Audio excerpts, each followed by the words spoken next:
Hi, everyone. I'm Elaine Quijano. It's good to be with you. Thanks for joining us for day 2 of the second impeachment trial of former President Donald Trump. Senators are on a dinner break right now. House impeachment managers have spent the day making their opening arguments. They are hoping to convince 17 Republican senators to convict Mr. Trump on the charge of inciting an insurrection. We saw new video captured by Capitol Hill security cameras from January 6th.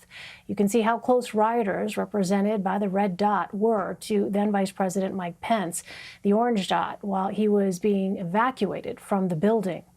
Today's focus has been on the timeline leading up to that day, from President Trump's refusal to commit to a peaceful transfer of power all the way to the deadly attack. Here is part of how Democrats are laying out their case. We will prove that the impeached president was no innocent bystander. He incited this attack, and he saw it coming. To us, it may have felt like chaos and madness, but there was method in the madness that day. The president had every reason to know that this would happen because he assembled the mob, he summoned the mob, and he incited the mob. President Trump's conduct leading up to January 6th was deliberate, planned, and premeditated. He was acting as part of the host committee. Senators, we must not become numb to this. Ours is a dialogue with history, a conversation with the past, with a hope for the future.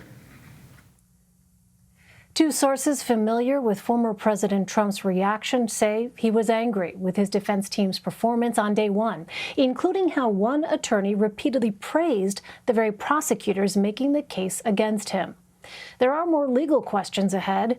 Today, the district attorney in Fulton County, Georgia, announced a criminal investigation into Mr. Trump's alleged attempts to influence the presidential election outcome in that state, which he narrowly lost.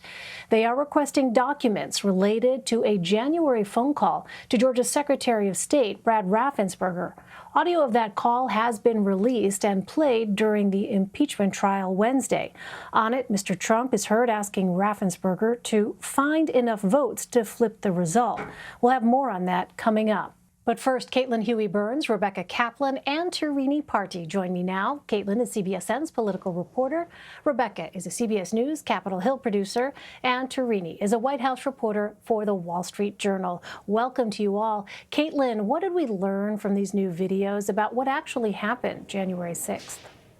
Well, up until now, we had seen a lot of footage of what happened outside of the Capitol as rioters were storming it. But what we saw today from this new security footage, or the security footage that people are seeing for the first time, shows what happened inside the Capitol, the view inside the Capitol as the rioters were breaching the doors. And a couple of things to note. First, they showed Vice President Mike Pence and his family being escorted out of the Senate chamber and into a secure location. That shows that the Vice President of the United States was under attack, and the impeachment managers were trying to make the connection between the footage and the then President Trump's rhetoric about Mike Pence and demanding that he should overturn the election results. We also saw Officer Goodman alerting Mitt Romney in the hallway to get out of the way, and then he was also ushered out. We also saw security footage of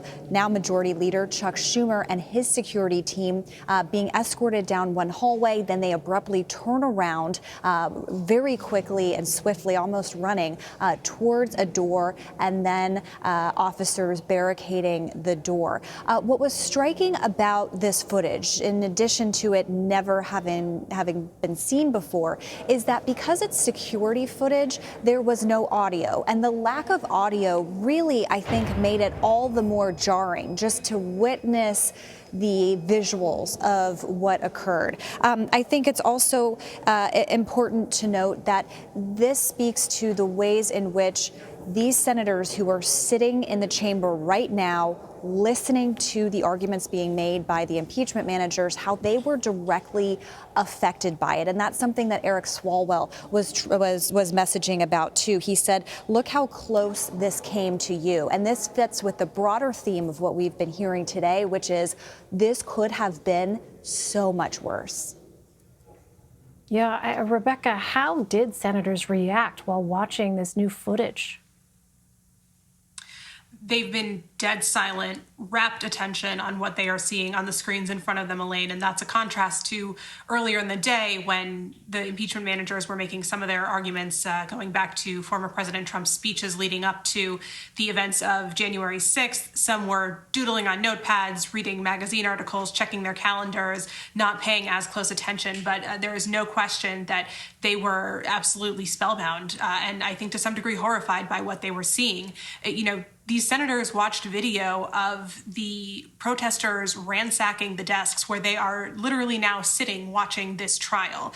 They watched their colleagues, in particular Mitt Romney. There was this very powerful video that was played of Officer Eugene Goodman, who was previously seen leading rioters away from the Senate chamber. That was something that was public.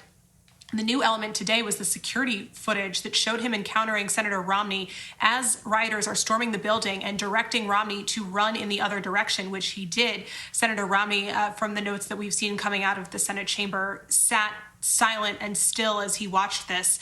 So you really have these colleagues him and his colleagues being alerted to just how much danger they were in as this was happening, how close the rioters were getting to the Senate chamber. So their attention is just fully and completely on now. The impeachment managers have them watching this very closely. And some Democrats in the chamber in particular appeared very shaken by some of the videos that we saw from inside and outside Speaker Pelosi's office, where rioters were, singing out her name the way you might hear in a horror video, looking for her.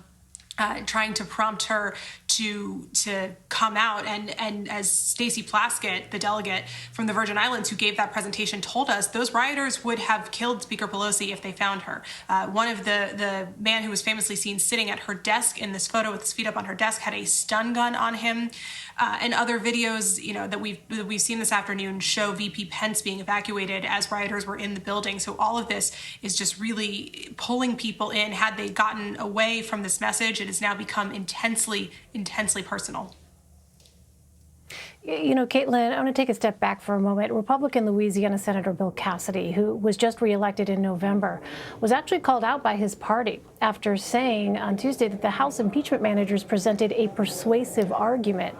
Now, new CBS News polling shows that 71% of Republicans think those in the party who vote to impeach or convict former President Trump are disloyal. So how much political pressure is there on these GOP senators?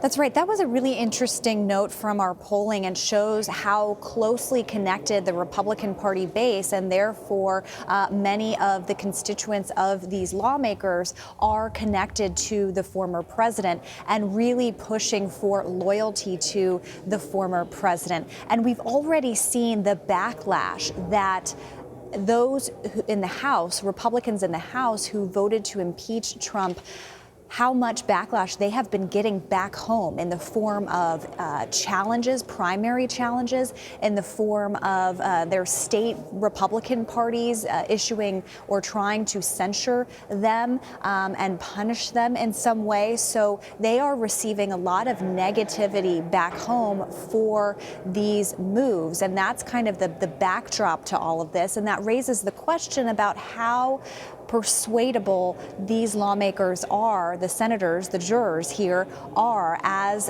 this new video is being shown. There were 6 Republicans who voted yesterday with Democrats to say that this was a constitutional procedure.